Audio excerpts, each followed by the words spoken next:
President number 3, that would be Thomas Jefferson.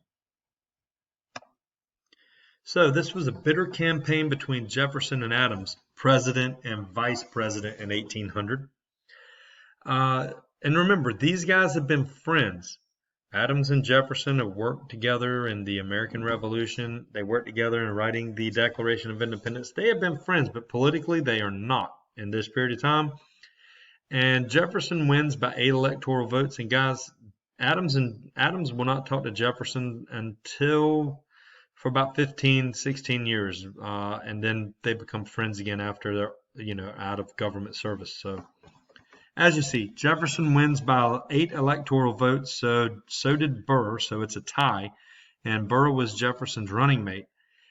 A tie for president goes to the House of Representatives.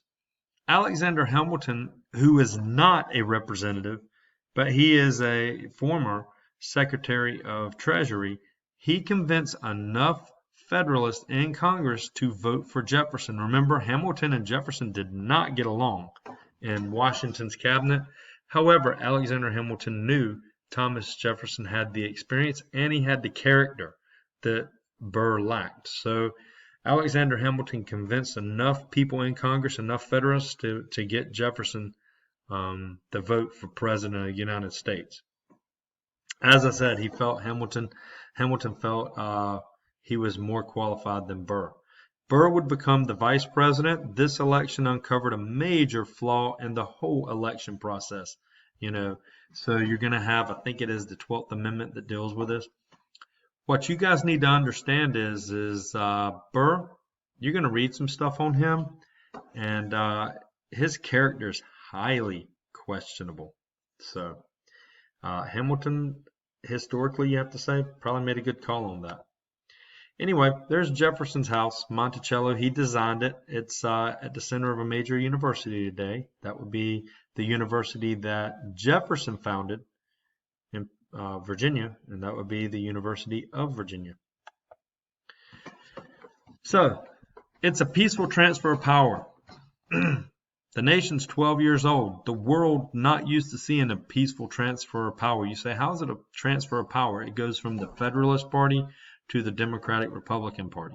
And so the world's not used to seeing this. Usually it's a fight. Usually there's death. Usually there's, bloodshed. The U.S. proved it could be done. Jefferson extended his hand in peace to his counterparts. He said he's going to simplify the presidency. He's going to make government simple. And he said best for the people's needs. Jefferson believed in trying to shrink government by cutting cost of the Navy, government functions, roll back economic plans of Hamilton, disposed internal tariffs, and tax and cut the influence of the national bank. He believed in free trade rather than government-controlled trade. Now, he's going to try to do all of this stuff, and he's going to succeed at very few things. However, Jefferson is the first president to not have state dinners. He usually, if he showed up for a state dinner, is very informal, known to show up in his everyday clothes. He didn't really dress for the occasion much. And he does try to cut back on all that stuff.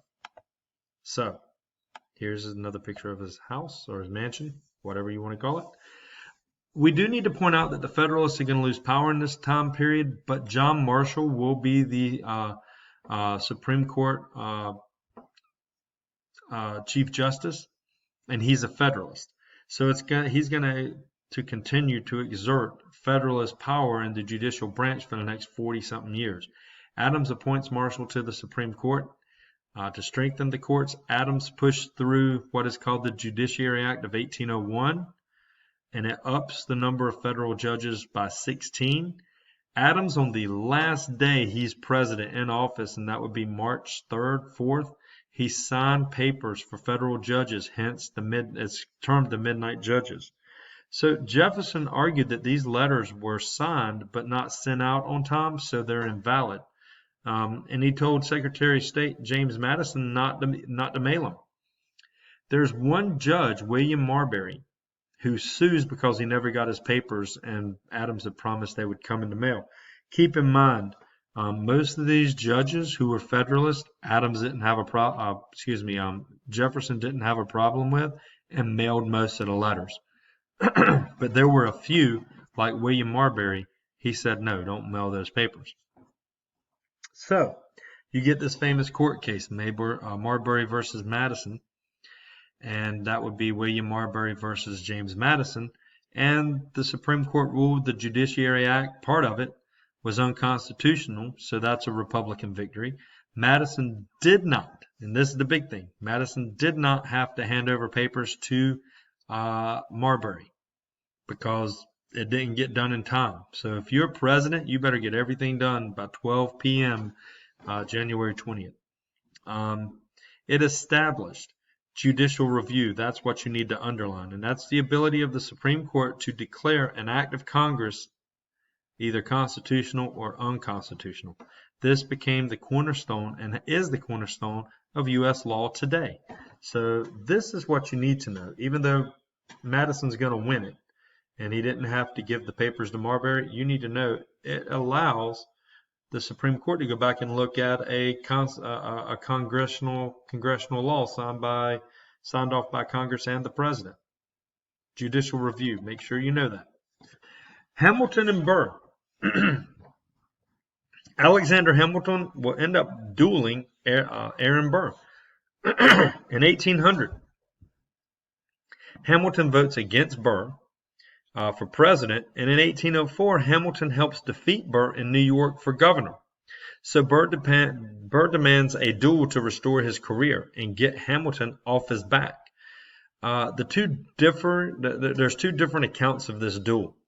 And keep in mind, I do like to throw some history out there to you. Hamilton's son, the year or two before, had been killed in a duel. And Hamilton begged his son not to go through with it and said, there's like 5 steps you have to approve before you end up out there shooting at one another. And Hamilton, each step of the way, said, son, just don't do it. It's not a big deal. Ironically, Hamilton's wrapped up in the exact same kind of thing with a duel. And he doesn't turn back. Now, he doesn't willingly do it, but he does go through with each step, and he's just thinking Burr's not going to do this to him. So there are two differing accounts. Hamilton's killed, the one account, before we get into it, the one account is that Hamilton fired over Burr's head. Another account is Hamilton fired straight up in the air. Whatever the account is, Burr's shot didn't miss, and it killed Hamilton. Burr thought he was going to get his career back, restore his career, but it doesn't work that way. It does not restore his career. As a matter of fact, he's going to be one of the first persons tried for dueling. Dueling was actually legal over here in the U.S., and it comes from Europe. And but by the turn of the century, it was seen as, no, we can't have people going around killing each other over disagreement. That's what the courts are for. So as you see, he's one of the first people in the U.S. tried for dueling. He spent time in Europe as a fugitive, and he eventually comes back. And I believe he gets married, and 6 months later he dies, something like that, crazy. And he divorced his first wife. He had an affair.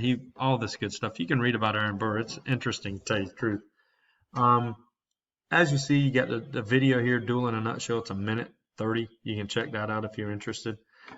Jefferson wants to obtain New Orleans in West Florida.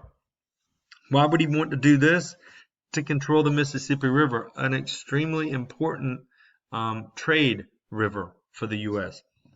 Well, it's totally by surprise. It catches Jefferson totally by surprise when he sends James Monroe and Robert Livingston to France to offer to see if we can work out an agreement to where we can get the Mississippi River, New Orleans and West Florida. And Napoleon surprises us and says, hey, I'll sell you all of Louisiana for $15 million. What? And he needed the money for a rebellion down in the Caribbean. So here's something that you have to think about. Jefferson has 2 questions to answer here. It doesn't mention anything in the Constitution about purchasing land, about Congress or the president purchasing land. So can he do this? You know, he's been a constitutional, very stringent, like very strict on the constitutional interpretation. Like he argued the national bank couldn't exist because it doesn't say anything about it in the Constitution. And he has to say, like, I want to simplify government. This is not going to simplify government. So what do? He okayed it because it increased our nation twofold. It made us twice as big, and it comes out to like 3 cents an acre. It's a great deal.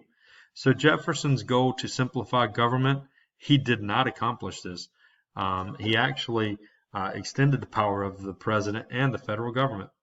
And there's the Louisiana Purchase in 3 minutes if you want to watch it. It's interesting as well. But look, here's what we got in 1783. Look at what we get in 1803. All of this is Louisiana.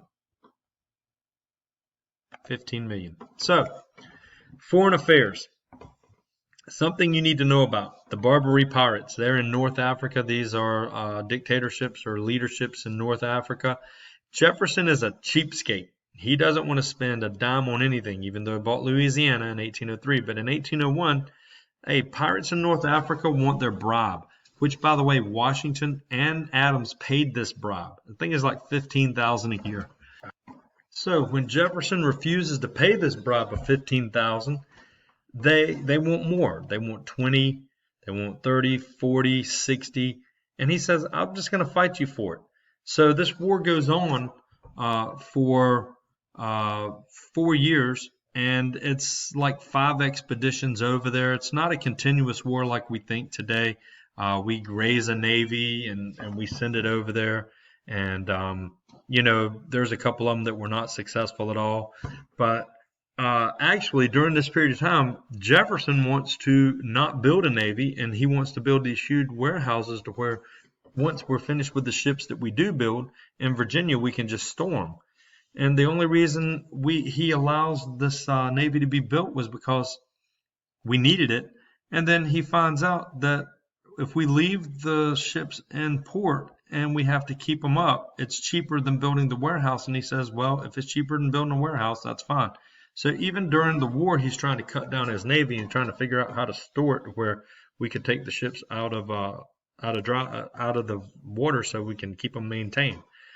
Anyway, this war ends in 1805 when the Marines storm Tripoli. This is why you hear in the Marine hymnal it says, "From the halls of Montezuma to the shores of Tripoli," because this was the U.S. Marines' first foreign excursion. So anyway, moving on into halls of Montezuma. That's during World War II. So Jefferson's second term, conflict between the British and the French are going to rule his second term.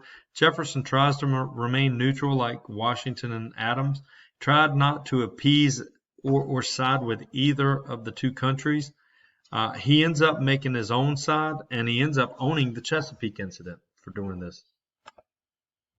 So the Chesapeake incident was where the British ship Leopard opened fire on the U.S. ship USS Chesapeake when the British suspected it was holding deserters from the British military, from the British Navy. The ship was severely damaged, and many of the profits from the ship were lost due to the damage.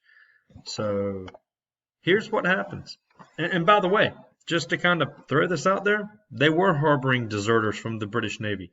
And they were holding deserters from the British Navy of American and British descent.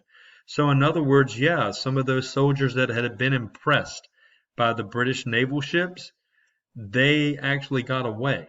And as you see here, they took refuge on this ship.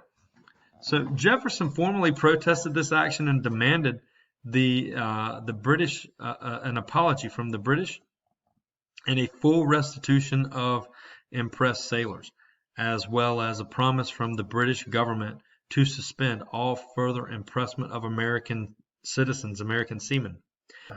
Jefferson signed an official decree on July 2nd, 1807, ordering all British vessels out of American waters. The deserters were taken from the Chesapeake and tried in August of 1807 in an English court. English deserters were found guilty and they were hanged. They were killed for deserting the Navy. The other men, all Americans, were sentenced to prison. and they stayed there in prison. We didn't get them back.